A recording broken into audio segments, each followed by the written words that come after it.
Hi, everybody. Welcome to another episode of the Vito X DINO podcast. My name is Vito Delsante. His name is Dean Haspiel. Hi everyone, I'm Dean Haspiel. Vito, you okay? Yeah, I'm good. This is Wait, some. what was it? This is Lemon Grab. He's from Adventure Time, the cartoon. This was one of Sadie's favorite toys when she was a kid, and we just found it the other day. So I just Is that a handmade puppet or is no, that not a at all. No, it just manufactured? looks like that because that's the style of the show. Like this is like you can see right there, like an official Cartoon Oh Network. wow. Yeah. Okay. I was gonna say, like, I know why you picked it to represent you, but uh and I'm looking at your nose, and obviously I had a long nose, which has nothing to do with your nose. You don't have a big nose. Would you Oh, consider yourself having a big nose? no, I consider myself having big ears. Like, Sure, they're sure. super My red right now. ears like are gone when I look straight at people. Do you know what They disappear. Michelle told me? She's a 20-year veteran of the medical field. Um, she told me that as you get older, your ears grow big. I hate that. I don't want that. Like, I want, if there's a survey, I would like to opt out of that, if at all possible. Okay, two things. One, apparently, when you're dead, that something is still growing while when they bury. What is it? Cartilage or I is think it it's your fingernails. oh, fingernails? That's what it I think, is. like, and that's keratin. So, I mean, I would assume. Oh, that's a word I never heard. Really? Yeah, yeah. It's a amino acid or like a I can't remember, but yeah. I answer this not in the obvious way, but if Okay. if you were going to opt out of ears, what would you opt in? To get bigger? If yes, I mean, no, we're no, going. no, no, no, Okay. not the obvious. Okay. All If right, let's just use the features: eyes, nose, mouth, ears. if I could, well, I have a big enough mouth.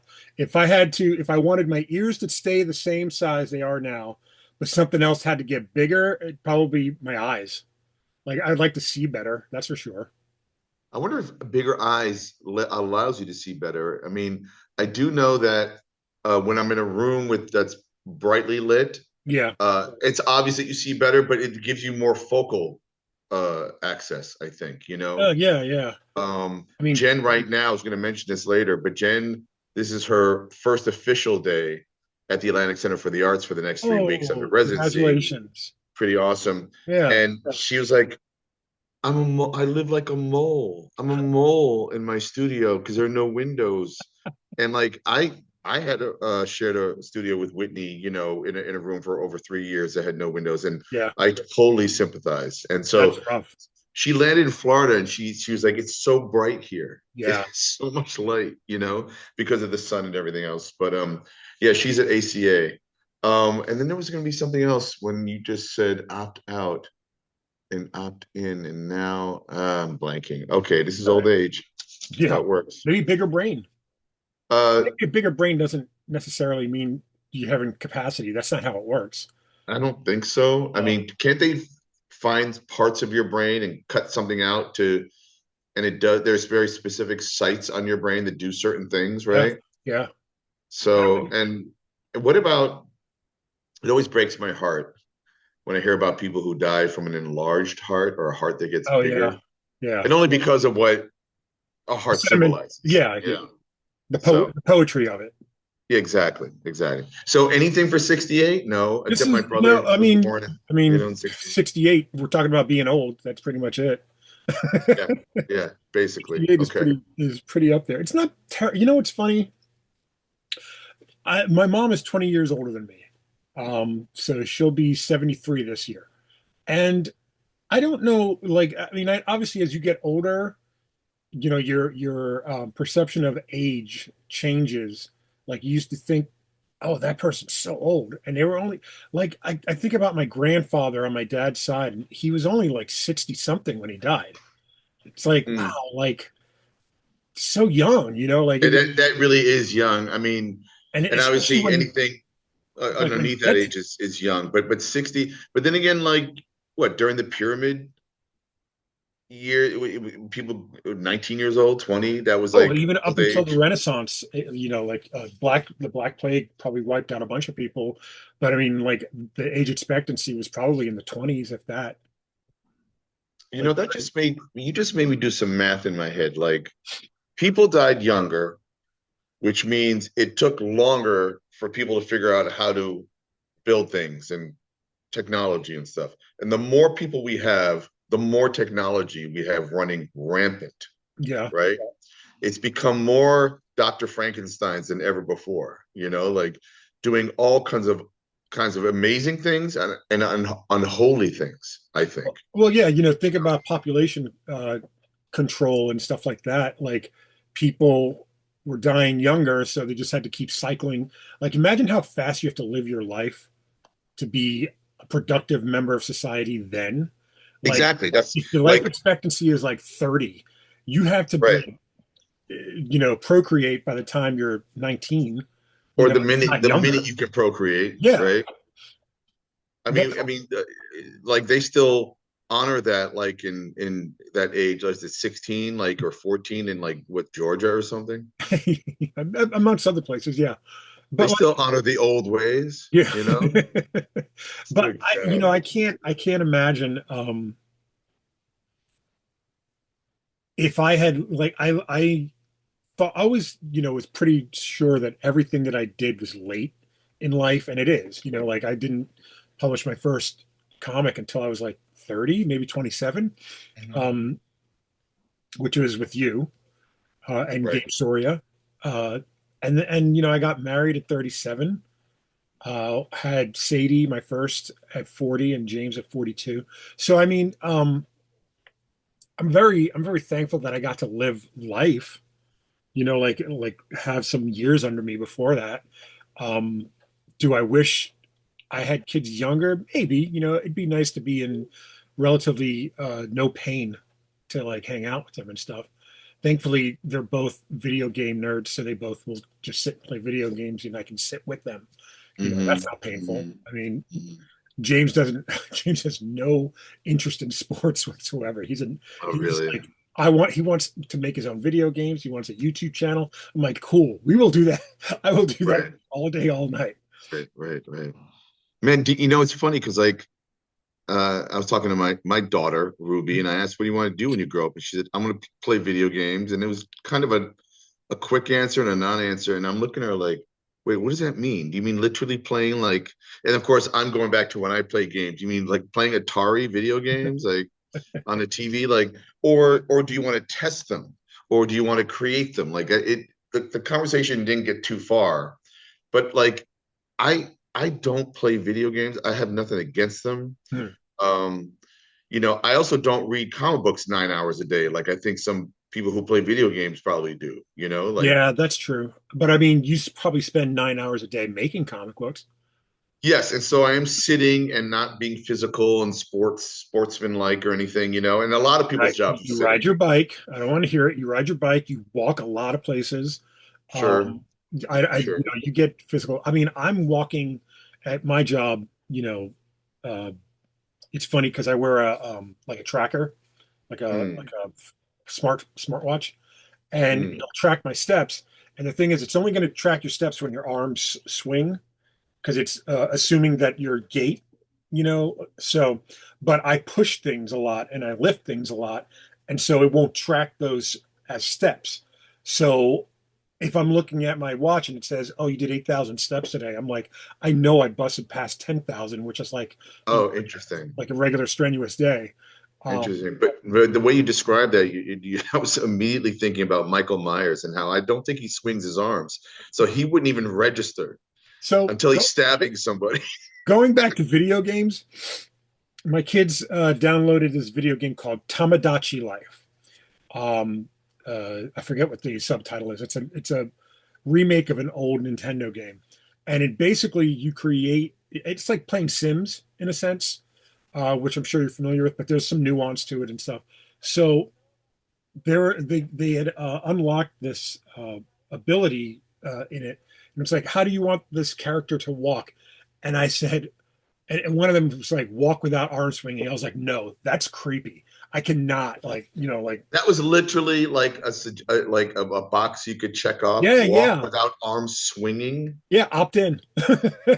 Wow, like the amount of like just there's so many nuances to like how games work or how building a character like is Dungeons and Dragons, have they updated their like create a character Yeah, sheet type, you know? I think they're on like the, you know, I want to say like fifth edition, but I might be wrong.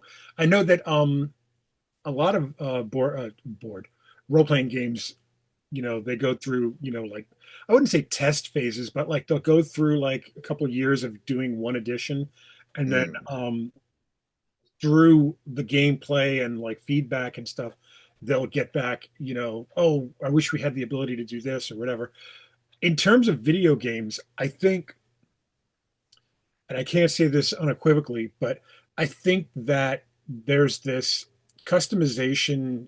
Um, the idea of customization has gone from wear a certain color hat, for your character, to does your character have a high speed, like, like a high pitched voice or like a low pitched voice? Like, do they speak like Michelle made this one character who's like, okay, this is ridiculous.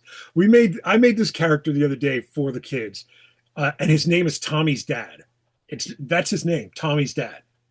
Okay, and he's divorced. He's kind of like he lives in a garage, basically, like a car garage. He's like a we created a food which is just an empty plate, and the food is titled "She Took the Fridge in the Divorce." So it's an empty plate, you know. So now it's like he's such a like. I was like, I don't want him to hook up with, because the characters will like randomly hook up and like marry or date or whatever. I was like, he's got to be unlikable. Nobody should like hook up with him. He walks with a slouch now, like, so. Um, he's weirdly his vocal affectations almost make him sound like he's Scottish. And one of like his opening phrase to every sentence is, "For fuck's sake, I'm Tommy's dad." like, Ah, like, and this and is you, something you created for your kids to have a character. yeah. That's awesome. Like Okay, now so you then, so this is then funny. late Saturday night, Sadie had a friend sleep over, and they made Tommy's mom, who lives on a separate island with Tommy. She created Tommy. And then Mhm. Sunday night, Michelle made Tommy's grandma, who lives with Tommy's dad. And it's like the most dysfunctional, like, and this is fun for us. like, I was gonna say this sounds fun. It sounds like hilarious. You yeah, know, it's so I love it. stupid and goofy.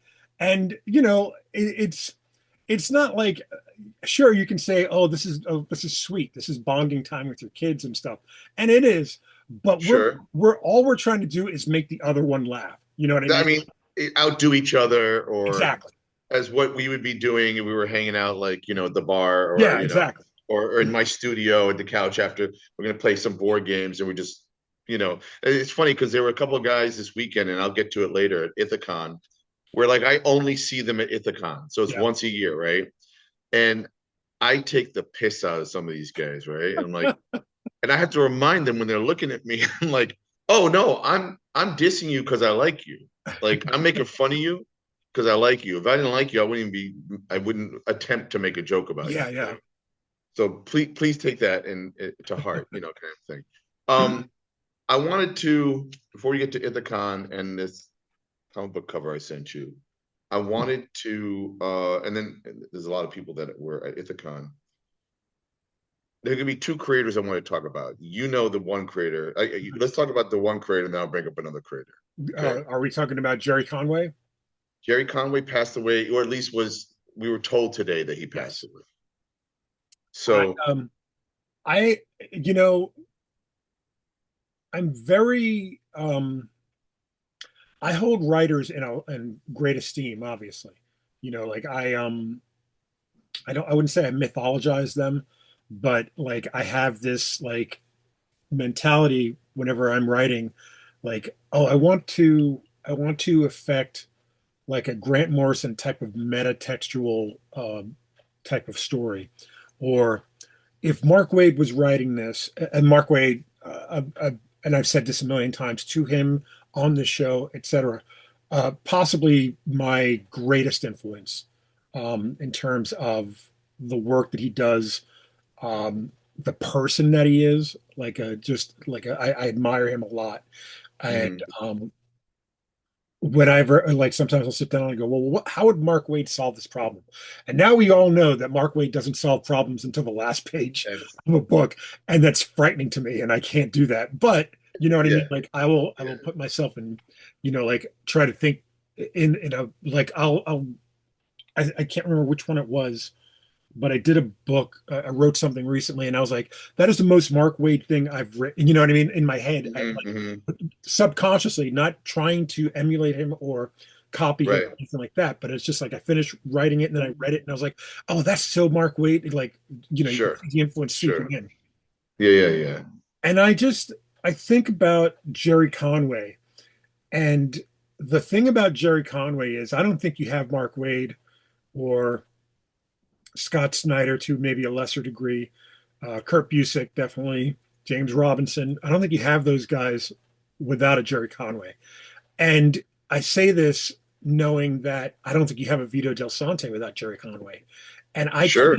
I can't point to a Gerry Conway comic that influenced me, quote unquote, more, or in such a way that it was so obviously Gerry Conway ripoff, or like I can see, and it just seems that Gerry Conway's just in my pores. Well, you mean like not in an obvious way, like Right. if you were trying to do Frank Miller, in terms at least his language, his dialogue, Yes. but then you're thinking, oh well, then that's like Mickey Spillane, in Yeah. some Yeah. ways. Yeah. So one, but Jerry Conway, I mean, listen, he we haven't even given context yet to people who don't know who Jerry Conway is, Oh God. which is That's yeah, and that's the hard part because again, like when I think of Gerry Conway, I think of all the books I read as a kid. hmm He probably wrote 80% of them. You know what hmm I mean? Like hmm and the other, 20% were Marv Wolfman at Marvel or DC. Um, Len possibly, Wein, probably Len Wein, definitely. Probably a Jim Shooter written something. right? Roy Thomas, definitely. Denny O'Neil was around then, and like, Right. and that was he writing? I think he was writing comics during like maybe the Carrie Bates years and whatnot. Yeah. But he co-created the Punisher, Dude, co-created Firestorm. we can't, like, I went on to, I'm going to pull it up. Like, I think I have it on my phone. I wanted to kind of like see um, the characters he created. So, Frank Castle, Firestorm, which means he created, Martin Stein and Ronnie Raymond. Jason Todd, co-created Man Thing, Werewolf by Night. John Jameson, Tombstone, Killer Croc, Ben Riley, the Spider-Man clone, the Jackal, um, uh, not Carol Danvers, but Ms. Marvel. He created, Hmm. Hmm. um, and like he created Marvel's version of Dracula. Like, Hmm. Oh, really? yeah, like obviously Oh, really? Dracula. I thought that was wait, what did Marv Wolfman write? I think they did it together. Oh, okay. To be honest, Okay. it's just listing him there, and like Sure. this is like this list. Like I'm just Yeah, like it doesn't stop. It doesn't it stop. really doesn't like, and And that's he the thing. famously did one of the most uh shocking. He wrote the death of Gwen Stacy, right? Yep. Like, And the subsequent death of Norman Osborn, but that doesn't really sure, get as much sure. play because Norman Yeah, yeah. Osborn came back to life, 100 issues later or whatever. But for the longest time, Gwen Stacy stayed dead. Well, and I haven't read all the Spider-Man comics. I know there was the Clone Saga and all that. Did she ever officially come back? I mean, No, that Mephisto did, or was that Mary Jane? no, Mephisto is Mary Jane. But the thing with Gwen Stacy is they have this character named Ghost Spider who is Gwen Stacy from another dimension. Okay, fine. That's whatever. But That's alternative. it's not Amazing Spider-Man 121 Gwen Stacy. Like that So is dead. think about that. There's only two characters that have ever died and stayed dead, and they're both in the Spider-Man comic. Yeah, You know, Uncle Ben and Gwen Stacy. yeah. So And he uh, create and you're talking about the Clone Saga, the original Clone Saga. Before that, with the Jackal, he created the Jackal. mhm. Like it's mind-boggling. And again, like we're trying to give context to who Gerry Conway is, and it's Yeah, almost impossible because yeah, we could say he was a Marvel writer, but that's not including his DC work. We could say and funny thing is, I always kind of forget that he worked at Marvel, and he worked at Marvel at the most important, on the most important storylines. Like yeah. he goes hand in hand in terms of the work he did with a Jim Starlin's beginning work, Steve Englehart. Like these guys are like in the '70s, you know, maybe even like late '60s. These guys were all influencing everything. Like everything you see in the movies and TV, like came from one of their stories. Like even like this much. Like it like I can't I can't fathom the depths of influence that Gerry Conway has put on comic books. Um, I was wondering, like I had Googled this question before we came on. I was like, who created more characters, Roy Thomas or Gerry Conway? And it said Roy Thomas, but then like you think, well, that's right because Roy Thomas created the Inhuman, like or not the Inhumans, but one of them. I can't remember which one it was. So he would, have to create all of them. You know what I mean? Yeah. And it's so like it's not a cheat. Didn't Roy Thomas create Wolverine? Oh, that's a callback. Didn't he just tell us that recently that Yeah, he tells he everybody, anybody that'll yeah. listen. The editor created. I was just looking right now that Gerry Conway. I was like, did he ever write Fantastic Four? And he did. I Mhm. remember he did do a little bit of Fantastic Four. I was just looking up like issue 150 with Gil Kane and Rich Buckler. I mean, the guy was like he was part of that. Like there was the initial Marvel Comics, which is Stanley, Jack Kirby, Steve Mhm. Ditko, with Don Heck, maybe Gene Colan. Oh, and Larry Lieber, of Yeah, course. And that's Marvel Comics, right? And then the second wave, Jim Starlin, Steve Englehart, right. Gerry Conway, all those guys. And Gerry Conway, in fact, I think I bought a DVD where long into Gerry Conway, somebody was doing interviews, like 3 hour or 4 hour interviews, and I think I might have backed one, and I've yet to pop it into the DVD player, but I will because, and he was at a convention. I was definitely at conventions he was at, but I actually sat like a few tables away from him, and I believe I shook his hand at the end. Mhm. Usually, I might have a conversation or whatever, and kind of, like I had one this weekend. I'll tell you about Yeah. briefly, but uh, and for some reason, like I didn't have the conversation with him, and I couldn't tell it was because he looked haggard, he looked hurt, Mhm. and I just didn't want to interrupt him, and so I shook his hand or something and said, "Hey, big fan, thank you very much," type of thing. So there's that, right? Um, and then apparently he was sick for a while, for a few years, I think. I don't know what he passed away from, and what maybe a I don't disease either. or something. So, but yeah, man. I mean, he also looked like a heavy smoker or something like that. Maybe at That one guy. point, yeah, like That kind of look like what's his name? Wally Wood type kind of, yeah, yeah, yeah. I kind of think he hurt. worked in TV as well. Yes. Not just. I think he wrote some Super Friends cartoons, or maybe even. Oh, he wrote like Josh Schoenfeld posted something. He wrote like, did he write ER like I think seasons so. 9 and Yeah, 10 or something? yeah. Like, and Josh did something that I think you would. Well, actually, this is an interesting experiment. Josh posted on I wrote "Rest in Peace, Gerry Conway" on Facebook, and some people Mhm. responded. Josh had years ago taken a Gerry Conway written Superman script, took one page, and then recontextualized it by doing like Josh coming home from work or something, and Mhm. used the same exact text and dialogue that Gerry Conway had written. It's really cool. I think we might have had it in an issue of Keyhole or something, or he must have had it in a collection. It occurred to me how much fun if you took like famous pages, and I don't mean like where they're saying Magneto, he's gonna kill us, or something like that. Just take like a quiet or something that you could maybe confuse with, Right. and from some, well-known writer or something. But it would also be fun to strip the words of a page, and that's pretty involved, let's say, not just a splash page, but something where there's like 5 to 6 panels of something happening, and have a writer write something brand new over the artwork, Huh. that could be a fun little exercise as Yeah. well, you know. You know, I don't think I know Gerry Conway's probably been to a couple of the cons that I've been to. Like we've been at the same shows, but I know that I've never seen him at a show. Mm, I know his face.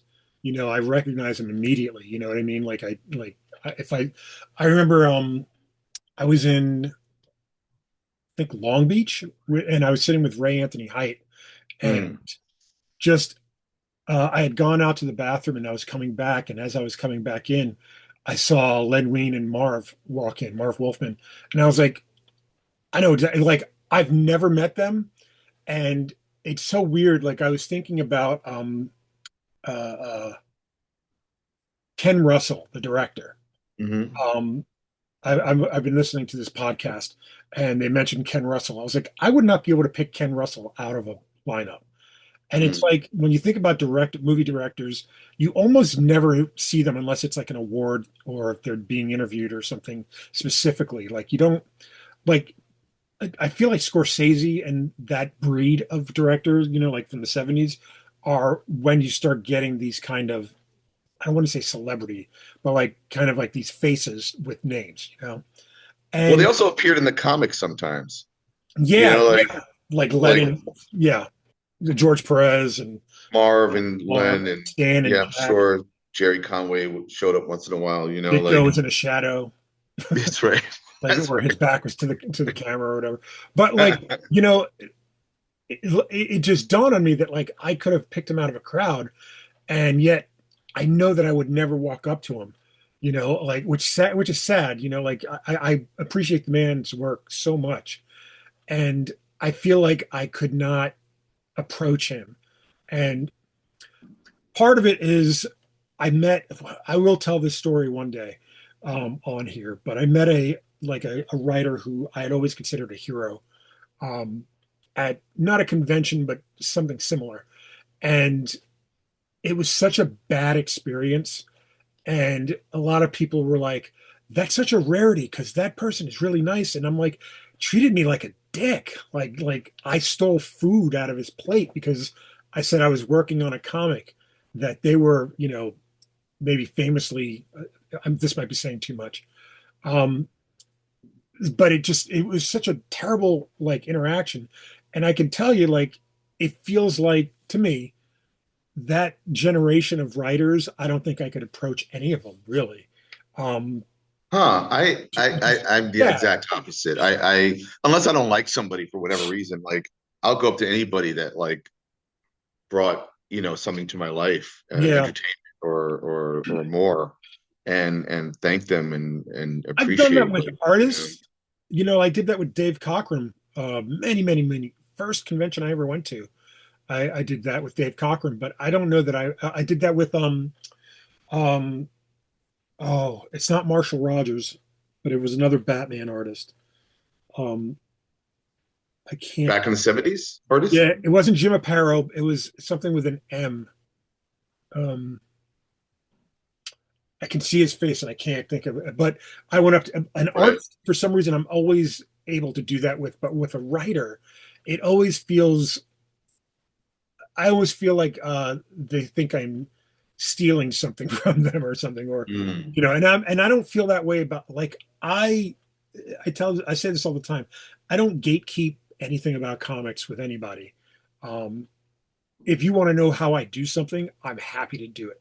I'm happy to show you how I do it. Um, I helped one of my friends, Eric Bennett, figure out how to like edit a page so that he didn't have so many captions on it.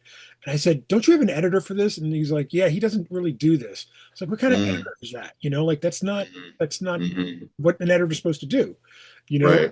Right. so. I was like, I want a credit in the next issue, but I was kidding, like again, I'm Well, I mean, but at the same time, that's like you come to learn that, like Whitney was running an idea today by me, and uh, I might have given her an idea back or something, but I never feel like you better write on that page that you published that I helped you think about that. yeah, Like, because that's what we do for each other, yeah, constantly. yeah. I don't, It's knowing it's you, the author or the creator or the artist, knowing to use it if it's good. yeah, exactly.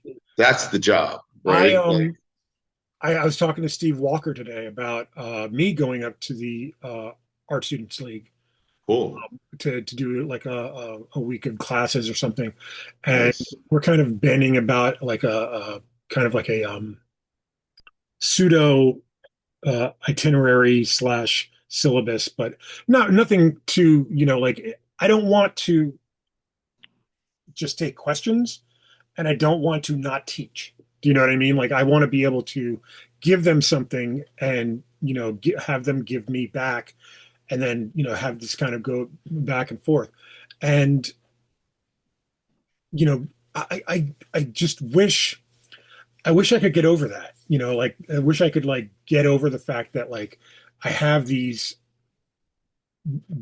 heroes for lack of a better term, and I've been able to tell the ones that I enjoy that like who I enjoy, how much I enjoy their work. Mark Waid, Greg Rucka, uh, Scott Snyder, Jeff Johns, these guys that like I really enjoy. But yet for some reason I can't like make myself like with the classic guys, the guys that I grew up with. I feel like maybe like I'm just the wrong person. Do you know what I mean? Like, or maybe it's It's just so funny. It's like it took 68 episodes to get stuck with you. Like I feel stuck. Like I know what I think you're trying to say, and I can't figure out, is it part ego?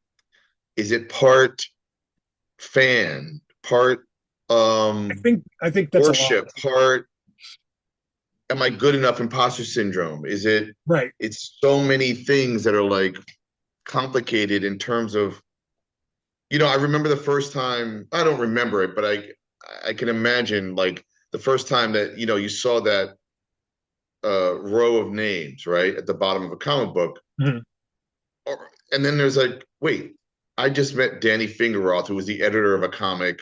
Yeah. Like, and why am I paying attention to the name of the editor of the comic? Like that should be just like whatever, who cares? But no, they're just as important as I the will writer, say art, letter, this. or colorist. I was like this for a long time with Walt Simonson. Um, Meaning, like he had been at places that I had been at, and I and was you afraid to couldn't approach hang. him. And Right. then at some point we got him in the store, and I was like, he is the nicest, he's the funniest, he's the easiest to approach person. Yep. And like I kind of got over myself at that point and just like Right. Right. and then I remember couple maybe 10 years later, we're at Baltimore Comic Con. My cousin Robert, who you've met, came down with like his wife and my sister and everything, and I was like, I got to do this one thing, and I got to do this right now. So I Hmm. grabbed him and I go, Walt, this is my cousin Robert.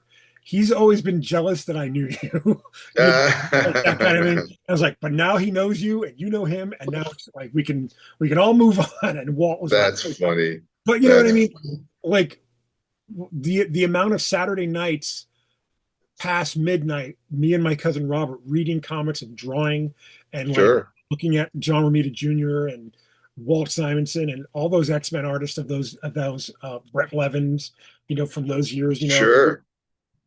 Maybe let me ask you this, because maybe Yeah. this will maybe put it in perspective for me. Like, I grew up around people who were otherwise considered celebrities, Mhm, mhm. actors, whatever, singers, all kinds of people. So, eventually I came accustomed to the idea that, oh, I guess I'm around famous people sometime. And well, it never occurred to me that I would be famous and I'm not famous, but sometimes Yeah, I'm yeah. no. Sometimes, especially at a Comic Con, and if you show up enough, Mhm. Yeah, yeah. it's just by default, right? At that point. But And I think for people who cherish comics and like just live the world of comics, like that is their Brad Pitts. I mean, for lack of a better idea, Absolutely. or their Scorsese's, or name your favorite Marlon Brando, and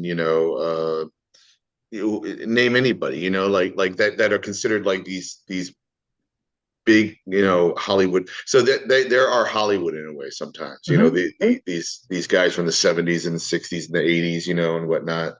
And then you just find out most of the time they're just doofuses and goofballs, man. Like, oh my God. And even though they could be writing like, I remember the first time I saw Frank Miller, I'm like, there's no way you wrote and drew Dark Knight in Sin City. Like, there's no way. Yeah. You're such a goofball, I, like, having dinner with Howard a couple of times in Baltimore, kind of, and also having my table next to him, one hmm kind of dispelled a lot of, the, I don't want to say the myth of Howard, because I think Howard's one of those hmm people that lives up to his myth. You know what I Oh, mean? absolutely. But at the Absolutely. same time, Howard's not. I don't find Howard to be a gatekeeper either. I feel like he's very open. But Maybe when to you a say fault. gatekeeper in this instance, what do you mean? Like, just because I hear that term a lot, and Right. I'm kind of confused by the term these days because I feel like there's what's weird to me is when someone, and I think we've mentioned this in a previous show recently, like when someone says, "Oh, they wouldn't let me draw or let me," well, who's letting you do what? Like, Right. if you're working with an editor at a company where ultimately they what they say is how it goes, then you got to deal with that or quit. I mean, I had a conversation with a writer this last weekend, who was working on a book, and I'll tell you later Yeah. off camera, and basically got not only the editor fired, then they quit after writing one issue. So like it's dead right now, and it's at a big franchise company. Yeah. Okay, and I'll tell you later. Yeah. Yeah. Kind of interesting, but that's rare, like uh, so the gatekeeping thing, like. Here's a really good example of gatekeeping in terms of comic books and writing. For many years, as I was trying to break in before I kind of just got lucky and you showed somebody my stuff. For many years, the aphorism or axiom to writing comics was, there is no set way to write a comic book script. I understand what they're saying now after so many years, but at the same time, there was a format that people would digest a little bit easier, or would respond to, like editors would respond to, over not, like just putting in this person doesn't know what they're doing, slush pile, garbage, whatever. So in terms of like the term gatekeeping, it's just, well, why aren't we teaching the right method of doing this? Or um, why whenever artists are trying to break in and they draw Spider-Man and they're trying to get a Spider-Man gig, why is it no one's telling them, oh, you should be drawing stuff that's not Spider-Man, to really show that you can draw anything, Mhm. drawing, like animals, or, like drawing cars or drawing cityscapes or whatever, to show like you have the skills to Mhm. tell a story. And Mhm. that's the thing. Nobody tells you this stuff breaking in. So there's a lot of, um, it's just So, like, but you're also talking about when we were quote breaking in, or I had broken in, and then like the editor that hired you, I believe was Joan Hilty, yes, right? So whatever I said, and honestly, it's 5 pages. So let's do a backup. yeah, Throw yeah, it his way, kind of a thing. I'm sure. And you had come up with a great idea, and it was undeniable. Like buy right. that idea, right? But Kind of a but thing. that's also, keep in mind, uh, maybe 5 years after I decided I wanted to write comics, and I'd been submitting and trying to work on my own stuff and trying to learn how to. And it's so weird. Like when I read those scripts now, they seem so hampered by the lack of what I thought I needed to know. Mm.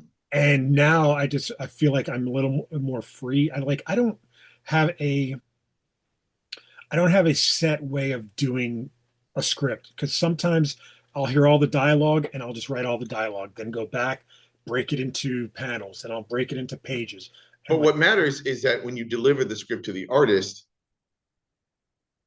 and either you're delivering a script to an artist or the artist, the difference being there's a script you write for anybody should be able to interpret it versus the script where you and the artist have worked out a deal or a way of communicating, sure, right? sure. That could be a little bit different, sure.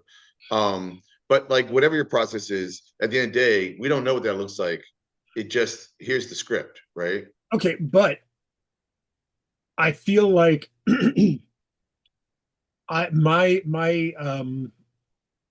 my way of giving back, my way of kind of not dispelling the myth of gatekeeping, but just of wanting to spread knowledge and let people know that anybody can do this.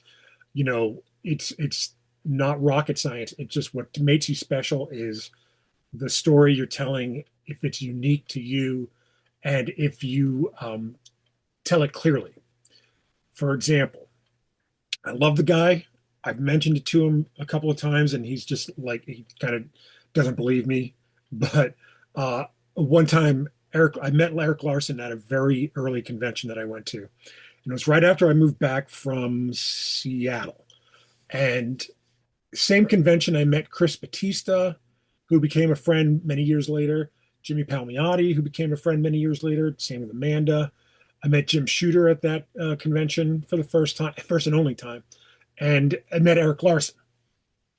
So I had these packages right in my little messenger bag, and I'm going around to like Matt Hawkins from Top Cow is another one, and I was like, I just want to know if I'm doing this right. That's all I want to know. I don't know if this is you know formatted correctly. My email's in here. If you could just take a look at it. I got no responses. So I mean, you learn, you live and you learn. But so I go up to Larson and I go and I give him the same pitch, and I'm like, I don't want to, I'm not trying to pitch this as a series or anything. I just want to know if this is a format that I can work with, if like I'm learning, if I'm doing it right and stuff. And Larson looked me dead in my face. I swear to God. And he goes, no.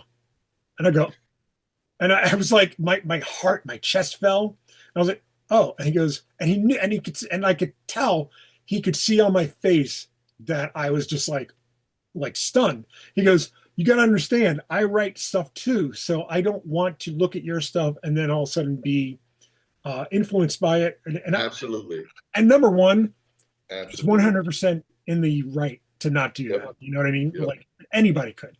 But also, I've read Eric Larson stories for a majority of Yeah. his Yeah. career. Yeah. Bullshit, man. You ain't getting anything from Or me. or he Like, could maybe I love Eric Larson too, but maybe he could steal someone else's yeah, ideas a yeah, little but bit. like, And it's funny, I don't know. Oh, I don't know if it's been announced. I'll just say if anybody's paying attention to what we were just talking about, I just found out who the yearbook is for oh, Baltimore. okay, cool. So don't know if that's been announced officially. It hasn't, but Okay. let's tag Gerry Conway to a life well lived, to a career unfathomable. And I believe he um uh criticized the reappropriation of the Punisher logo Yes, by all the Blue Lives jackoffs. Matters kind Yeah. of folks. Yeah, So the other person I wanted to bring up, Jim Lee. yeah, man, Good for him.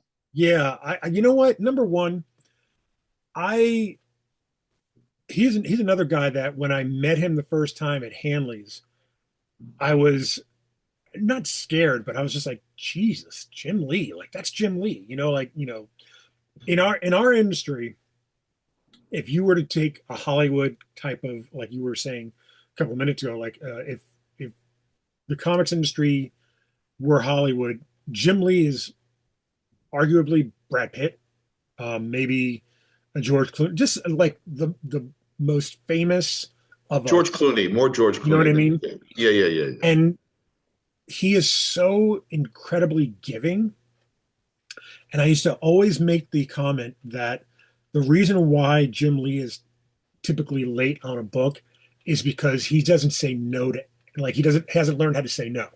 You know Hmm. what I mean? Like, he's so, like, I wouldn't call him a people pleaser, because I don't know him that well, but you would see, like, he would just take on these projects. For example, I forget what book it was that he was working on, and at the same time, he had just been named like one of the three VPs. This was before he became the publisher, um, Yep. with Dan DiDio and Jeff Johns. So he had just been named. So it might have been JLA, like during the New 52, or it might have been just prior to that. And he had taken on as well designing every character in the DC Online multiplayer online role playing game. Right. Right. So let's understand, designing every character of the DC universe for a game, which is without question a 24-hour a day job, Oh yeah. on top of doing a comic, on top of running a company. Like, I just always felt like Jim was one of those guys that just couldn't say no to any, not to anything, but like to putting his stamp on something, or See, that's where to maybe getting it right, like, because people love Jim Lee's art style, right? right. And so I could see, and I'm not comparing him to Jose Luis Garcia Lopez, but they Not got that Jose comparison. Yeah, to brand, yeah, DC. So he was the new branding, let's say. And Cully Hamner, I believe, did a lot of designs yeah, for DC as well, you yeah. know? And I think Um, for Jim,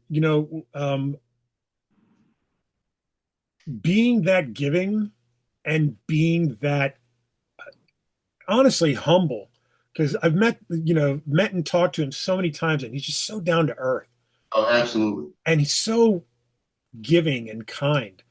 And I haven't talked to him in many years, but I've really enjoyed every single interaction I had with him, like personal, whether it be on the phone, email, in person, like every single, like, I never walked away from a conversation with Jim Lee and been like, what a dick.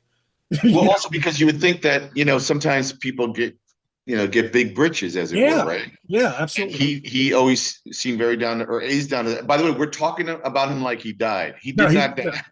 no. Like Like that. he basically announced on his own Facebook that, and I didn't read it all, but that the reason why he's late on this Hush sequel to Batman comics, partially is because he's getting old, Yeah, and it's harder. And as he said, he used to have these like what 10 a.m. to 3 a.m. yeah. bursts of energy to draw X-Men or whatever, and he doesn't have that anymore. Plus And he was everything still you just said trying that he to. juggles. And what? He was still trying to, like, working Right. as if he was that young artist again. No. And people, it's just comic books. Chill. Now, if I were the publisher of DC Comics and I was doing however many issues that story's supposed to be, I would not have. I would have had, if let's say it's 5 issues, I would have had 4 issues done before. You Yeah, know, I mean, you we know what know I'm that saying? now. Like whatever. But I guess it was at a time when they wanted to announce something to help sales and a burst of energy and blah blah blah and fine. And then you get caught out there. Like I'm But again, sure. I go back to, this guy is the ultimate people pleaser. Yeah, Like, just, he is willing to put his ass on the line to make at least one person happy, and I think that says more about his character than anything. absolutely. But it's a terrible trait to have in some ways as a working artist. Like, as on a, You get caught out there. yeah, yeah, yeah. But By the way, Jim Lee is not going to get fired. yeah, true. Okay. So then there's that. They're not But I gonna do want pop. to acknowledge that and give him a shout out because, like, good for him to, like, admit the comics are hard. And even when you're at the top of the heap, Yeah, it's hard. And I appreciate and respect that. So yeah. He's Jim Lee, little love for Jim Lee. absolutely. I wanted to talk about Ithacon briefly. Yeah, please. So Ed Cato, great guy. I kind of figured it out this weekend. He reminds me of a couple of things. He reminds me of a 1960s TV character. Like he could have been, Character or game show host. well, game show host definitely, but then if you look at his face, he could have been like, if you given him a short crop, he could have been Doc Savage, or he could have been like there's just or like another captain of a different enterprise on Star Trek. I Like always feel like he could have been one of, because I know Ed as well, and Ed's fantastic, and I think he watches our show every now and again. So, but yeah, the thing about Ed that I always think is that like a younger Ed would have been like a rival, like spy, or like a like somebody in the same place that Maxwell Smart and Get Smart was in. totally, You know what I mean? Like totally. That's what I mean. somebody. Like either or like a villain on Wild Wild West, Yeah, or and yeah, this is where I really congealed for me was like, do you remember was it called Thunderbirds? It was the yeah, puppets yeah. that right, Marionettes. and then they would go to a close up of a door and you see a human hand like turn the doorknob. It was so creepy. He's like an anthropomorphized version of or the humanized version of like a Thunderbird agent, kind of thing. So he's a sweetheart Yeah, yeah. and he's such a good soul and such enthusiasm every time he talks. I had the pleasure of doing a panel with him, Tom Pyre, and Jim Beard. And we did a Batman 66 panel. Mhm. And it was a lot of fun. I wish I had recorded it. I don't think it got recorded. And at one point, I made the point that Shelley Winters, my godmother, played Ma Parker on the show, and how my very first kiss, and I've mentioned it here, outside of my family, was Julie Newmar, Catwoman, who kissed me when I was a little baby on my cheek at a play. And then I forget which Mr. Freeze it was. If it was like Otto Eli, Preminger or Nehemiah Persoff or one of those guys, help wasn't it Eli teach me Wallach how as to well? swim. What? Eli Wallach, wasn't he Mr. And Freeze? then Eli Wallach, but it wasn't Eli Wallach. Although my friend Shannon Goldman lived in the same building as Eli Wallach on Riverside Drive. Oh, So cool. sometimes I'd see Eli in the elevator, you know. And so anyway, that was a fun panel. But one of the things we brought up was, well, what's James Gunn's Batman going to be for his Right. DC universe as long as he's still there, right? You brought this up Uh, during the Batman 66 so panel? there's a Batman 66, Right. and we're talking about it. And like I've been thinking the whole time, Adam West, Batman, like disco Batman. But then I thought about it more and I was like, it'd be more interesting. You know how the beginning of The Batman, Mhm. Robert Pattinson, which is not a James Gunn movie, right? Uh it starts off with like showing a dark alley. At one point there's a dark alley and they start to talk. A criminal is about to run into it, and he's afraid to go in the dark alley because Batman might be in there Right. because Batman is starting to spook all these thugs and criminals.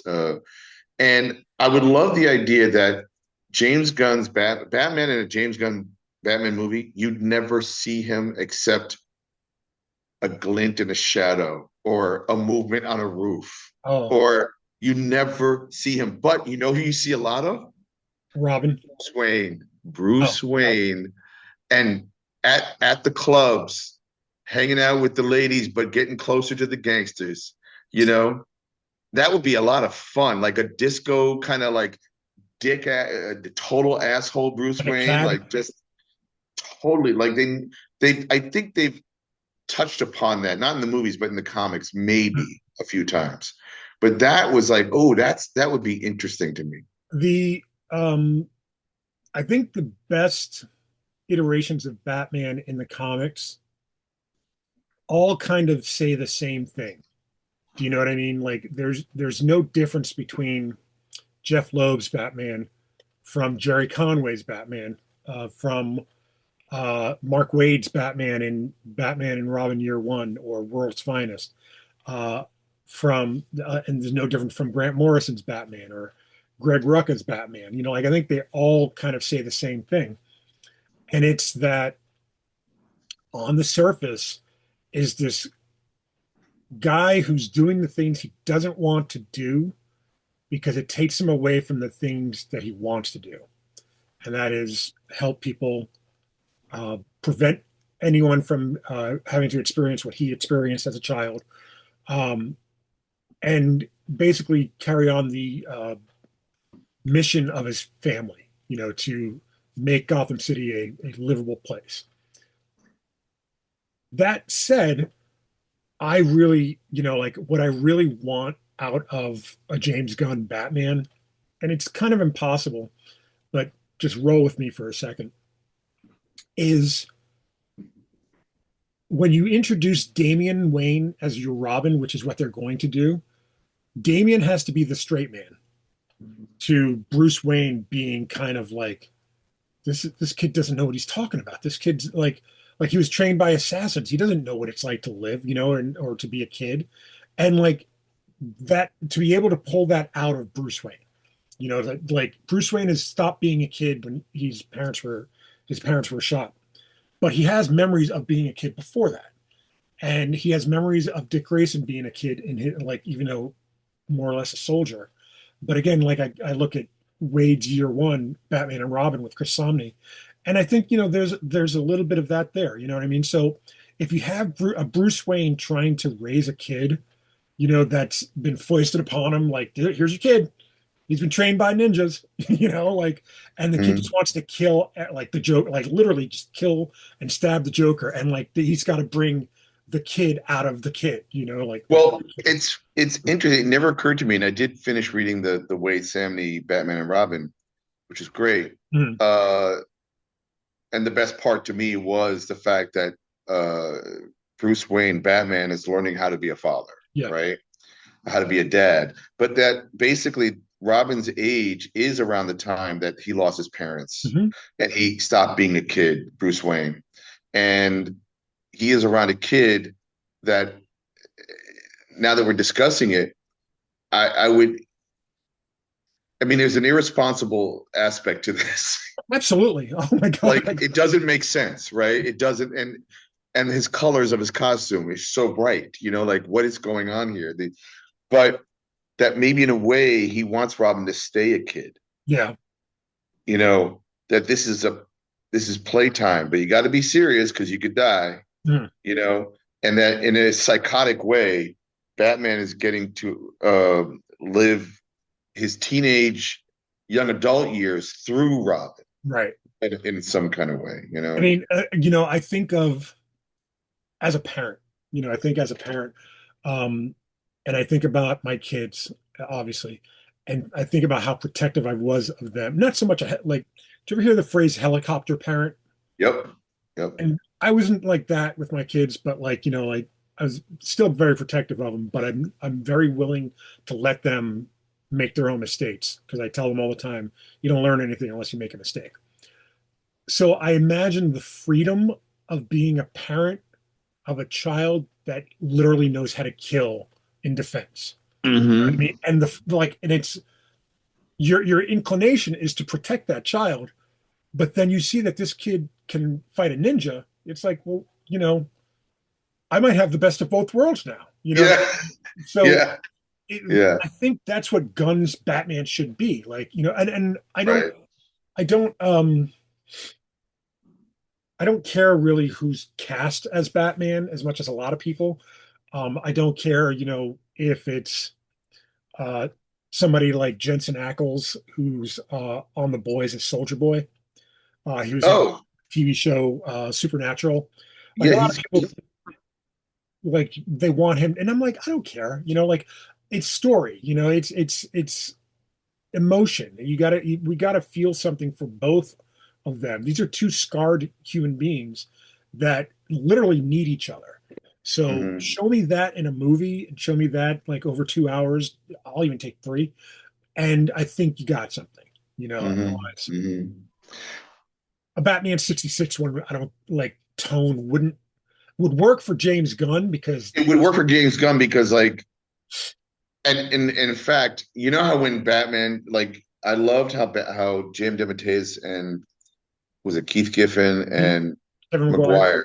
McGuire um used Batman in Justice League, their Justice League. He was always in the corner, kind of brooding as a shadow kind of Mhm. thing. And once in a while would speak up and say something. And it was always like to move like we it wasn't a personality thing, it was more like a story movement thing. Like he is just there to fight crime, Yeah, yeah. kind of a thing.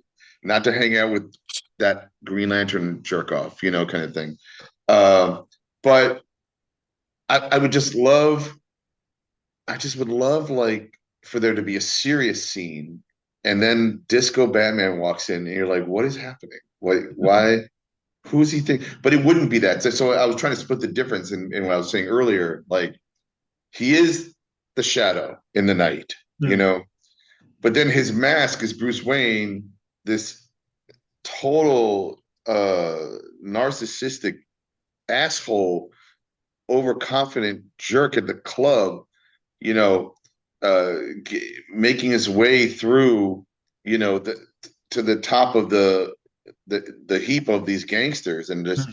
did actually wasn't Bruce Wayne? Didn't he have an alternate identity as a Matches gangster? Malone Matches Malone. of Matches Malone. So there you go. It kind of like again, it has been played around with that idea. So we'll see. Obviously, they'll let us know. I have faith. It'll be fun. Hopefully, somewhat unexpected. The other people I saw, well, I brought Jeff UK, who we had on the Mhm. podcast recently, Jeffy Durant. Yeah. He was a lot of fun.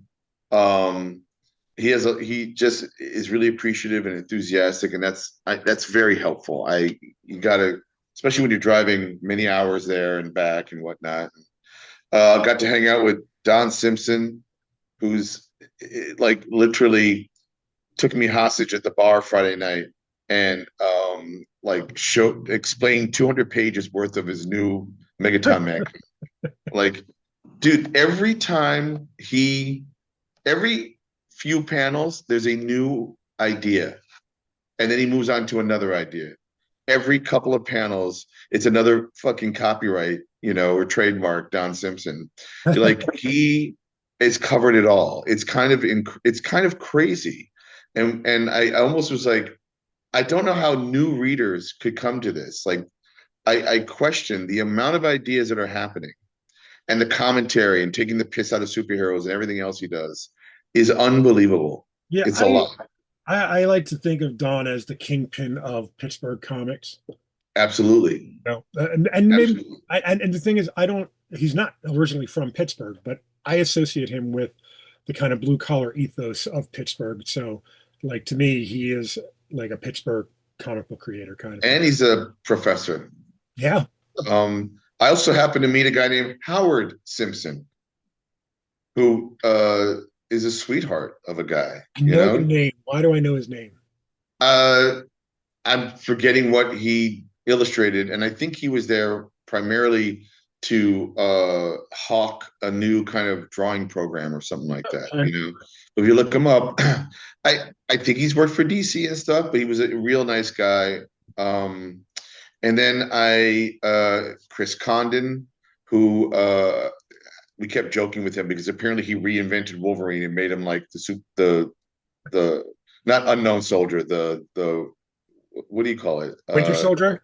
Winter Soldier. Yeah, for I think he's the Ultimate new Comic. Winter Soldier or something. I'm like, cool. But like I'm curious about I like his what do you call it? His independent stuff, his creator owned stuff. Again, I've not read his Wolverine. Maybe it's the best It comic was ever. Ultimate Wolverine. So it's they're canceling it. So hopefully he gets to get another shot, in that universe because it was Sure, interesting. Like it was sure. the problem I had with it, and I don't know that that's his fault or if it's editorial or what have you, but the Hmm. problem I had with it was in the story, Wolverine was basically just hunting all of the X-Men. Like he's just killing them, and it's Hmm. like that seems a little. How do you get past that after the first three issues? Do you know what I mean? Like, Hmm. because it's Hmm. like I don't remember how many issues it ended up being, but it just seemed like so one note.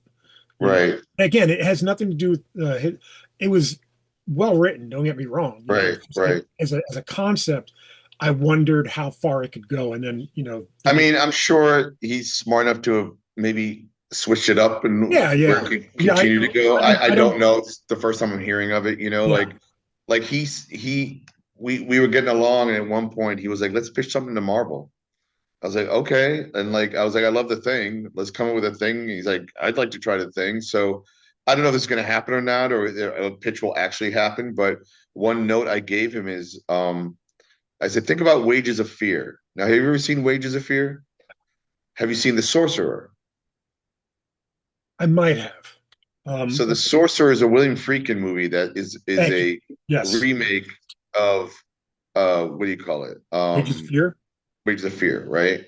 So uh it's a basic it's a really basic plot, at least in Wages of Fear. Maybe it was a more complicated in The Sorcerer, but it's prisoners that are given a chance to get out of jail if they drive like hydroglycerin or whatever it is, like this Nitroglycerin. really nitroglycerin, sorry, in a truck to go put out a oil fire. And most people, can't drive these trucks because they will blow up and you will Mm. die. And so, like, I think three sets or two sets of trucks go out. And I was saying, I don't know what it is, but I would love to give the thing a message, a mission that he will die if he messes up this mission, but also he's probably the only one who can do it, you know? And I don't know what that is, like, but this in the spirit of Wages of Fear, I you know? love, you know what I love regarding Fantastic Four, in terms of like if I had a chance to do something with the Fantastic Four. Well, there's two things. I had this idea for Fantastic Four Noir, where the Thing was a professional wrestler. Um, Reed was, I think Reed, I gotta find it, but like it was very much like Double Indemnity, where Sue was trying to get Ben to kill Reed, in that respect, like in that kind of, hey, look who's got new hair. Oh yeah, Whoa, I know. I'm so pink. nice. I love it. Thanks you. Wow. You're ready for But con season. so then, yeah, she is. So then the other idea, like the thing that I really like, and I would love to see it in like, more stuff. I want to explore the negative zone more. Oh my God. So everything you just said, I had written a short like thing FF story that I think I shared it with you. It's 6 pages long. It was something that I wanted, whatever. It could be very much expanded, but I truncated into 6 pages, and it takes place in the negative zone, and it hip checks another story that happened in the 70s, and I don't mean 1970s, in the 70s era of the Oh, FF, okay. and whatever. And then I was thinking about Ron Garney did do like a thing noir one shot, I believe, Yes. so, and of course, when you think, and then we attempted that in Night Falls on Yancey Street with me and Evan Dorkin, Yeah. and Matt Madden to try to do something of a noir. I feel like I could maybe pull it off now much better than I attempted to And back also, then. Unstable Molecules has a certain tinge of, it's not a noir, don't get me wrong, but No, no, no, it has yeah. that certain Yeah. tinge of like realism and not so much hopelessness, but just like, going against the system kind of thing.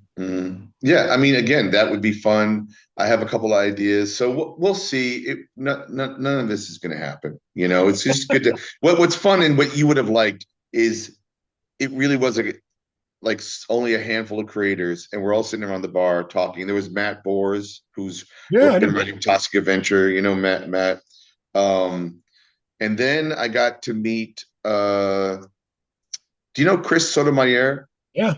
or Colors. Mayor, the colorist? Yeah. I asked him a question. And he said nobody ever asks. What's that? I said, "Are you related to that really cool Sotomayor?" And he said, "Yes."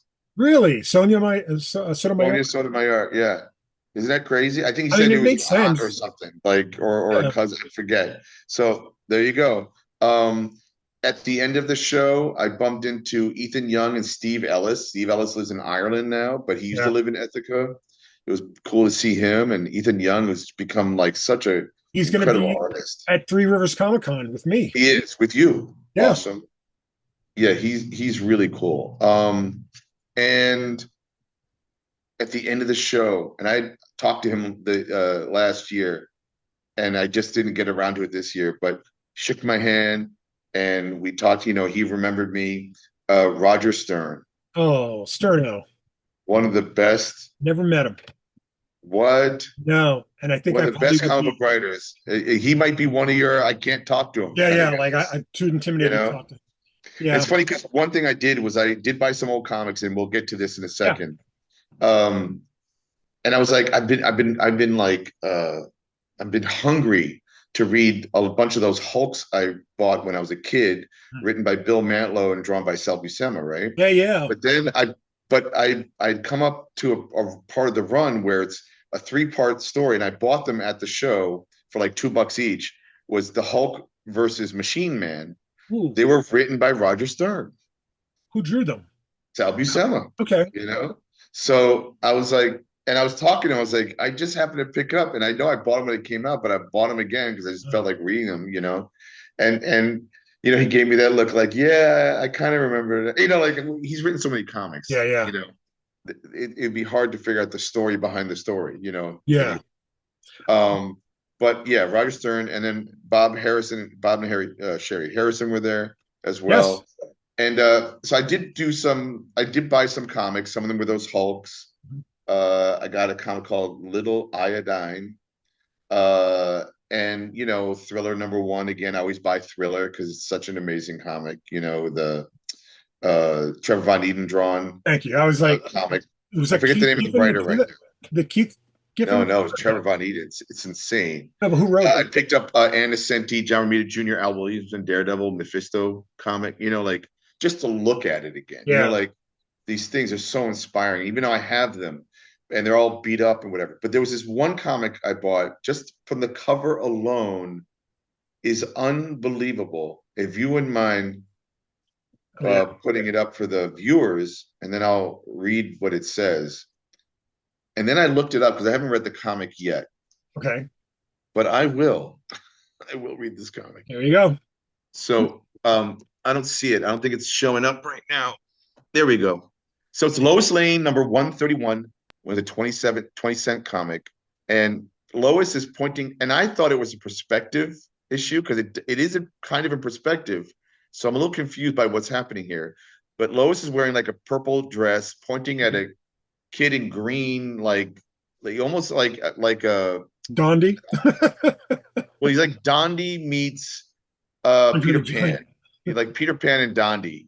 Yeah, And and then it's there's awesome. Superman who's just arrived, and she's pointing at the kid saying, Superman, you've got to marry me. There's my child. And Superman is looking over and he goes, that giant? And now, there's two ways to look at this cover. One is that it's a perspective thing where he's not a giant, he's a little kid, but he's in the foreground and Lois is in the background, as is Superman. Mhm. But now Superman is acknowledging that he is a giant. He's a big kid, right? And I'm so confused on so many levels, and this is why you buy the comic, right? Yeah, So there's no way on earth that anything that is written on this cover makes sense at all. at all, and not only that, but like, what? She had a child, but Superman has to marry her now. Right, Who right, who does she have right. the child with?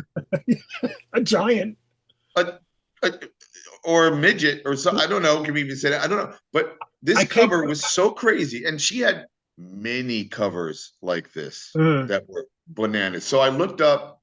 well, before you Yeah, read the synopsis or anything, I have to take back what I said. There are a couple of things that do make sense. Superman's girlfriend Lois Lane totally makes sense, and the only other thing that makes sense on this is meet Melba at the bottom, yeah. Meet Melba, right? And whoever like that is. whoever that is, but we get to meet her. We don't know who she is, so far we're in the clear, right? Like it. Oh, it's Melba Manton. Melba Manton. I wonder if she's. Remember when Lois Lane, I Am Curious Black? Yeah, I'm wondering if that was the same era of. I don't know, man. Lois Lane comics were just like Jimmy Olsen. They were just insane, right? who's So the other thing I want to point at is this is issue 131. yeah, Like, what happened from 1 to 130 that yeah, this is still going on? And then this is like, right, right. and Well, the also, cover. Go ahead. Sorry. the other thing too is Julius Schwartz was a longtime editor at DC. He was famous for covers like this, like where Well, he would ask for a really crazy cover, and then you try to write the story around inside the cover, yeah. around the cover. So um, Oxner did the cover, and the inside was produced by Carrie Bates, writer. I was going to A say, guy named John Rosenberger was the penciler. no, Vince Coletta, inker, and Robert Kanigher, editor. And I'll have to say this: it's some of Vince Coletta's best inking I've ever seen. really, It's like romance comics art. It's so dope. And so Superman Marry Me, written by Carrie Bates, penciled by John Rosenberger, inked by Vince Coletta. Lois Lane is needed to testify against a gangster, but then she hallucinates about having a giant invisible son named Mick. Can she remain credible? And that's what the story's about. It's so weird. And to me, I looked at this comic, and I always like to go to any convention or expo or whatever. I like to be reminded why I love comics. This is why I love comics. You know what I want to know? I want to know who they were marketing this to. Because if it's to a teenage boy, I I don't know. know. I don't know that Yeah. I would pick that up. Right. No, of course not. Of course not. But you know who might? The parent that pays for it Yeah. might be like, well, first of all, it's only 20 cents, but okay. It's just so super intriguing. It's so And crazy that yeah, like you said that it was a hallucination. I I get that because I feel like I'm hallucinating looking at this. exactly. Exactly. And there is a trick happening because it's either foreshortening or he's super tall. And I anyway, I had to show that to you. I had to bring it up. I'd never seen a comic like this. It was insane. So there you go. I want to show. We were going to talk about this at some point, but Oh, you read it? Okay, yeah. so No, this no, no. same I'm going to skip it. Yeah.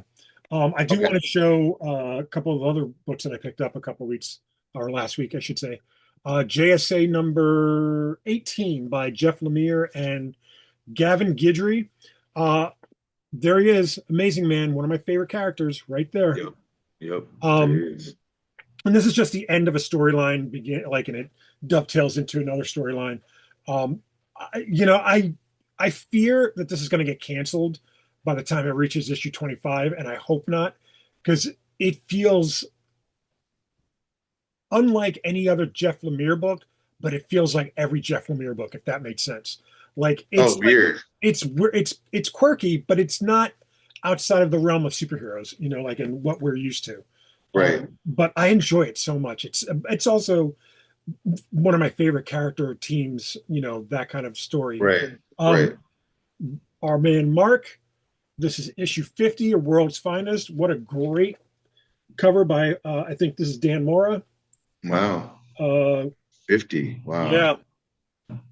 And this was good. I mean, it has two things going on at the same time. There's a second story that I think is superior to the first, which is, I'm going to say this and you're going to know immediately how good it is. It's basically a he said, she said type of story with Batgirl and Supergirl versus Robin and Jimmy Olsen. Oh, wow. It's perfect. It's absolutely perfect. Wow. And Wade wrote that too? Yeah. Oh, good on Wade. And it wasn't drawn by Dan Mora. It's drawn by Gutierrez. What's his first name? Forgive me while I look for his first name. Oh, it's in the front. That's right. And Dan's Adrian Gutierrez. And what is Dan Mora drawing these days? I think he's on Justice League Unlimited. See, I haven't picked up any of that. Is that Wade as well? Yeah, it's good. Man, I gotta. And finally, our boy Matt Fraction. This is a great.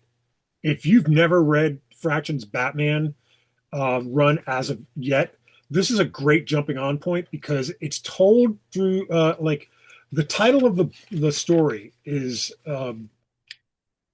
Three Old Men, One Night in Gotham. That Ryan Sook does the art, so it's not Jorge Jimenez like it usually is. But Ryan Sook's no slouch, and he's great. It's the three old men are Vandal Savage, Alan Scott, the Green Lantern, and then there's a black man, an old black man on a train who I don't know who that is yet, but I feel like Mm. it's going to come up. But it's just like these three stories kind of interacting with each It's other. Morgan Freeman. Uh, you're thinking it's Lucius Fox, but it's not. Um, again, I don't know who it No, is. it's Morgan Freeman. Oh, the actual Morgan Freeman. It's actually Morgan Freeman. No, But they're yeah, going to Sesame Street, man. Uh, Electric Company. Electric Company. So sorry. But So yeah, sorry. if you haven't picked up any of Fraction's run and you're like, oh, I'll wait for the trade or Right. whatever, this is a good jumping on point. This is issue number 8. Right. So, Right. and then I Let, also picked up a trade of Transformers by Skybound, and I'm not a Transformers fan at all. Like I watched the cartoon when I was a kid.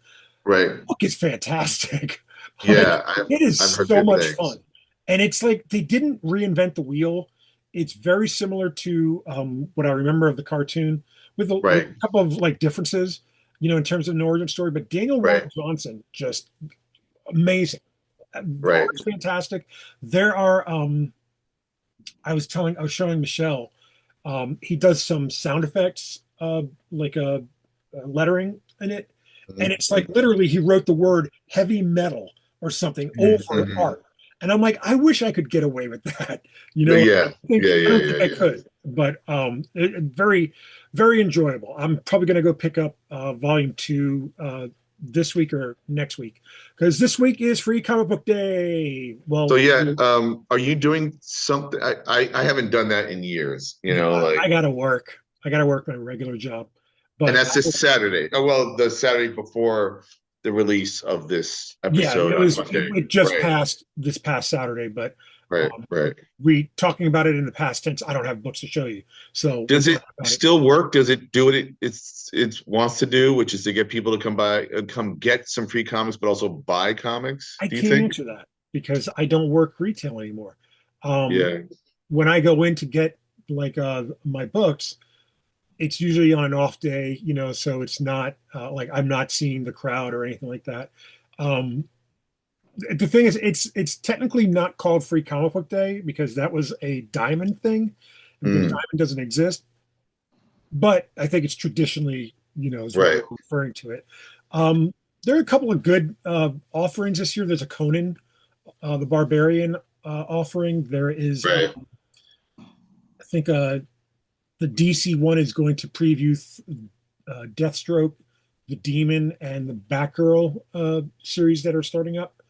Okay. Marvel, I think it might be the Chip Zdarsky Avengers Armageddon preview or something like that. But See, you're more in tune to these yeah, comics than I am these days, man. but But the cool thing is whenever I do Free Comic Book Day, like whenever not do it, but whenever I get my books from Free Comic Book Day, I will donate all those to my local library after I'm done looking through them, just because it's free. It's like there are some kids over here that don't know that that was a Free Comic Book Day, it sure, happened. So it's sure. always nice to like just give back to like Right. Absolutely. So two more things, and then I guess we can kind of wrap it up yeah, soon. yeah, we'll We do. can do versus another time. Yeah, Um, so real life comics only in New York. The Kickstarter is running till May 8th, I believe, yeah. and is at, I just looked, Hold on. 261 backers. Oh, you can bring it up. Yeah, I'm just refreshing the screen right now. And we need 20K, and we're almost about to crack 16K. I think we have like 10 days more to go. And you know how that works with Kickstarters, is the lull in the middle, Yep, you know, every and time. then people decide to pull the trigger. Oh, okay. So it went, wait, are you serious? It's This is the, it's still oh, I loading. was gonna say But you it, can it see went down. no, you can see up at the top. It's trying to load it. So I might Oh, okay. might take a bit, but Got uh, it. Got it. So I guess we have 10 or 258 9 backers. days to go. Well, now we have 261 backers. I And was just gonna say 258 is not a slouch, man. right. There it is. 261, 15, 9, 19. Yep. 10 days to go. And I have faith we'll get it. I thought it would have hit 20 in the first 5 days and we I would have did. been skyrocketing. But, and I don't think it's because of the material or the idea necessarily.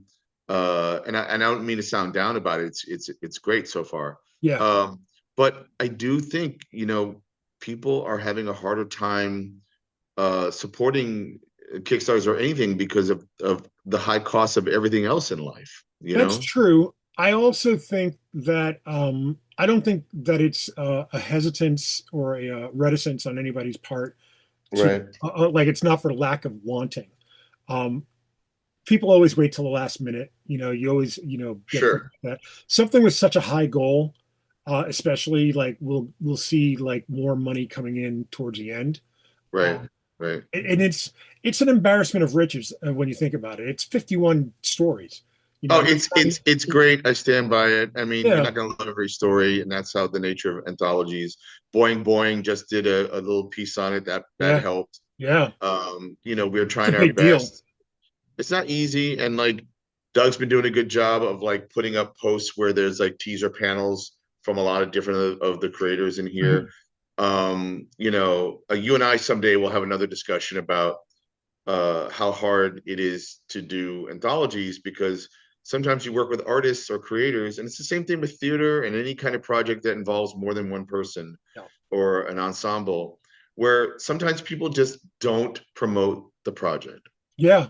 And not because they don't like it, I but could I was gonna say I could point you to the Kickstarter subreddit. I mean, I know you don't do Reddit, but like I could, point you to like a couple of threads where people are like, I don't understand why I haven't gotten one backer and it's been 3 days. And it's a video game or it's a role-playing game and these are like popular like categories. right, And the thing is, it's like there's no telling what right. prevents somebody from doing one thing and not the other. But I just wanted to point out the $35 tier is the book. So that way, Yep. if you're wondering, oh, I don't have enough money to get into a bathtub with Dean, you don't have to. You can just spend A 35 bucks. bathtub. Yeah, Yeah, we, whatever. we went from a hot tub to a bathtub Yeah, now. yeah, Now, yeah. I mean, now it's you know what? lukewarm. I tell you what, add a bathtub Yeah, reward, and you might get yeah. more. Who knows? But Although I think we 174, did just get another, like just recently, let me absolutely. check. I think we got another Schwitz. That's We have good. 4 backers? Oh my God. Who? Now I'm afraid. So Now I'm 100, afraid. I just wanted to point 174 backers at $35 a pop. That's great. Yeah. Like that. If I was doing a trade, just a stray trade, let's say, and I had Right. 174 backers, and they're doing 35, that would fund it. You know what I Oh mean? yeah. Oh Obviously, yeah. this is a different type of a whole totally different thing. These are brand new Absolutely. stories. This is not reprinted material. Right, right, Always right. have to point that out. So real quick, give us an update on your Stray Kickstarter. We're still waiting for the funds to come in, but the backup is almost done by Matt Major. Let me see if I do have pages I can He's show. drawing the backup? He's inking the backup right now. It was drawn by David Jackson, who we had on the show. Right. Uh, How many pages? it's 5 pages. And weren't you and I talking about something with Matt? We're talking about a story that is going to be in the backup of his Punk Monkey story. Right, right. But yes, that is going to, I don't want to say anything about it. Yep. Yep. I want everyone to be very surprised when it gets announced of what the story is. Obviously, Dean and I are doing it together, so it's not just written by me, it's written by both of us. But Dean will draw Mostly it. written by you. I'm just Right, right, like, right. Dean will draw it, I'll letter it, like yeah, it's yeah. it's all a good time. I might have shown this page before, but screw it, I'm going to show it Show it again. again. I, Show it again. I enjoy it so much. We start the share by going to meeting, and then I pick the right window. There we go. Oh yeah, you showed this like a little while ago, And I and think when David was on the show, I showed it, but that's right. That's right. I just love Evil Stray. Look, like can I zoom in? Yeah, I'm going to zoom in real quick. Like the details of this character. And Oh, by the way, we're losing you. no, I'm here. I'm here. Okay. It's just taking a second. There we go. You got me? Yep. All right. So just some of the details of this character design. Whoops, there we go.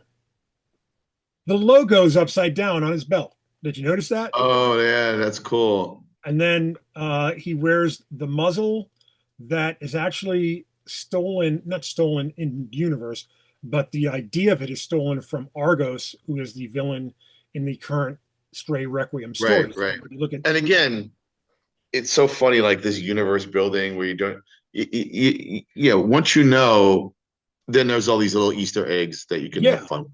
yeah, Like I think that the fun part. This is Estrella. I think she might have a different name in this Adikia, which is goddess of injustice or something like that.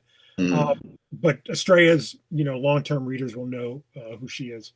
mhm, But mhm. yeah, man, let me tell you something. I know that you like how are you doing a Crisis on Infinite Earth story, with only 3 volumes and stuff? And you know what it is? I think it goes back to what you were saying earlier. Nobody, you know, I'm not doing this for everybody. I'm doing this for me. Hmm. Hmm. Like I just want to, there's stories I want to tell. And the Well, as stories, long as the story is a story, no matter the what where oh, this is an adjacent thing, or right. you had to like hopefully it's available to the new reader. Let's put it that way. Yeah, the way I look at it is I'm waiting for the screen sharing to stop. That's Right. embarrassing that it's still holding on. But the whole thing is for me is that um again, going back to what I said earlier, is like I started everything late, in life. Like if I had been doing this when I was 19, if I had Stray at 19, oh God, I'd be Hmm. unstoppable now. you Yeah, know. yeah, yeah, But yeah, the thing is, it's like it's my thing now, and I right. am committed to doing the things I always wanted to do with it. Like Right. telling certain stories, or taking big swings, and Yep. maybe whiffing and striking out, but at the same time, um, I think it's important to take the swing. Always take the swing, and then you learn how to, once you hit the ball, then start to learn how to hit the ball, Oh my right? God, I got to So hit the ball now. sorry, sorry. In fact, we'll end it on this basically on two things. One was I was watching New York One News, and the New Yorker of the Week is a coach who coaches like a softball team games, and it's for people like with Down syndrome or real handicaps. Yeah, And the guy, there's a kid, he swings at the pitch, misses, and the guy goes, "Go, run, go to first." And like what I love about this guy is that everyone gets to first base, yeah, yeah. right? And then that's not competition. It doesn't need to be. They all get to have fun. In fact, there was one guy where a kid actually hit the ball and it actually kind of rolled slowly toward the pitcher. And the pitcher's standing there who's also like, handicapped or something. And he's in his glove, he's holding his glove, and the ball's rolling toward him. And he waits for it to get really close to his feet, and then he takes a ball out of his glove and then throws it to first. That's sweet. It's so Um, sweet. It's there's so a. sweet. Did you ever see the movie Moneyball? Yeah. There's a line towards the end of the movie where they're watching this prospect who's like this big kind of heavyset guy, like on a video screen, and they're like, just watch what happens. This guy, has never hit a ball in his like or something like that, and then he hits it out of the park. And the guy just like, starts walking away like he just, like it's gonna get caught or whatever. And like somebody tells him, no, it's a home run. It went out of the park. And like and then, they show him running around the bases. And Brad Pitt says what I think is one of the best lines in that movie. It's like, how can you not be sentimental about baseball? Mm-hmm. Like Mm-hmm. it's just like sometimes baseball. Oh, don't get me started with basketball and the Knicks. They're killing me. But Uh, Shout out Kari Randolph, who is a Boston Celtics fan, and I'm a Knicks fan, so we're just like, Or the yeah, Mets. I'm not really a Mets fan, but I don't know, man. They're I not am. doing that well. Sorry, guy. Yeah, Tomorrow, I start a 3-day course teaching comics fundamentals at the Art yeah. Students League. And we had one person pull out because they thought it was Zoom. It's in Oh, person. And then they were like, this person lives in Virginia. And we're like, sorry, but it reminded me that I do offer, and anybody listening, and I'll probably promote this after I do this in-person thing at our Students League, is I will re-offer a online version of what I do, nice. and it's a lot of fun. So hopefully people will be interested in that. And I'm excited to do this. So there you Yeah, go. like I said, Steve and I were talking about me coming in end of May, beginning of June to do the same. Right. That would be Yeah, we're awesome. working it out. So, And uh, just while I was drawing while you're here, I'm trying to get ahead of, I have to do for my Kickstarter rewards. One of them is comes with drawing like these Red Hook sketches. So I've yeah. been doing, you know, Red Hook on the cardboard, you know, having fun. Oops, there's another one here. There's one. Here's more. Sometimes I use a red pencil because he's red. Do you ever get tired Uh, of drawing like your character? You know, what I mean? Like it's a oh, weird. it easily could get tired, and I'm trying to reinvent every time I draw him. You can You tell know, because like you got different angles and stuff like that, and I'm trying like, you to gotta kind of make it just interesting to yourself, you know? quick pencils right there. It's not easy. I mean, he's an easy character to draw, but if Mm, well, that's not true. He looks easy, but the fact that it's just two eye holes, yeah. and yet you have to somehow create some kind of an expression with the ears, and then the wrinkle of the mouth or something, or where the nose is or something. So you You know, saw that YouTube channel Dan Exclaims mentioned Stray about a week yes, and a half ago or so, and somebody was like, I can't take this character seriously, like with those ears, and I was like, you don't understand. The ears are like Spider-Man's eyes. They're going to tell you a lot of the things that his face can't. Like that's you're only right. seeing like this much of his face, so I got to show expression somehow. That's Like right. have the artist, do something. Sometimes the ears will go back. Sometimes they go up. Sometimes they flatten out. Oh, Like, I know all about it. Yep. yeah. So Oh, it's yeah, just funny that like you and I think the same way.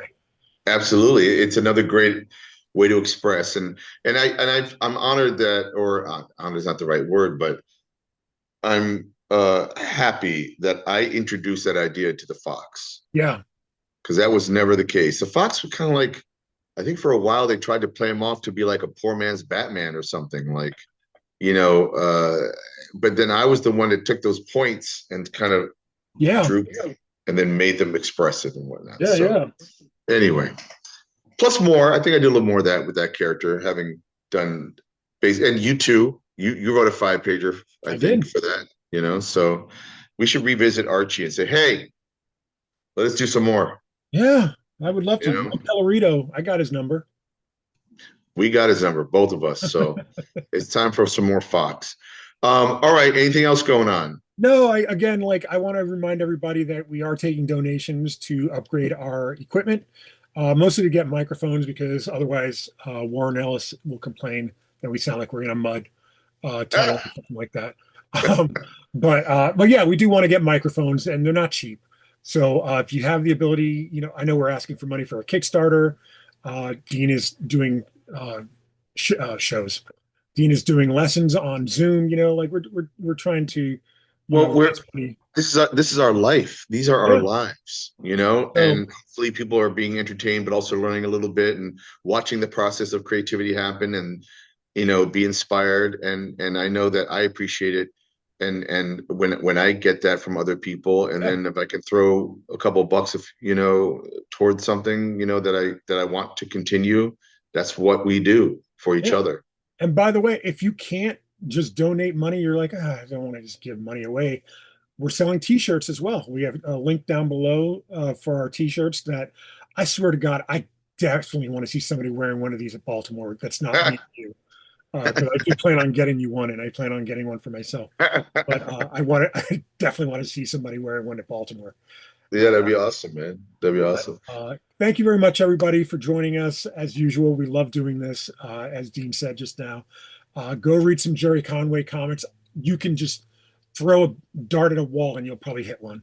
You know, like And give Jim Lee a pillow or some melatonin so he can get or some. melatonin. But yeah, shout out to Jim Lee. We appreciate everything you do, man. Absolutely. Thank you, Dean. And Thank you, Vito. we'll talk to you guys next week. Have a good night.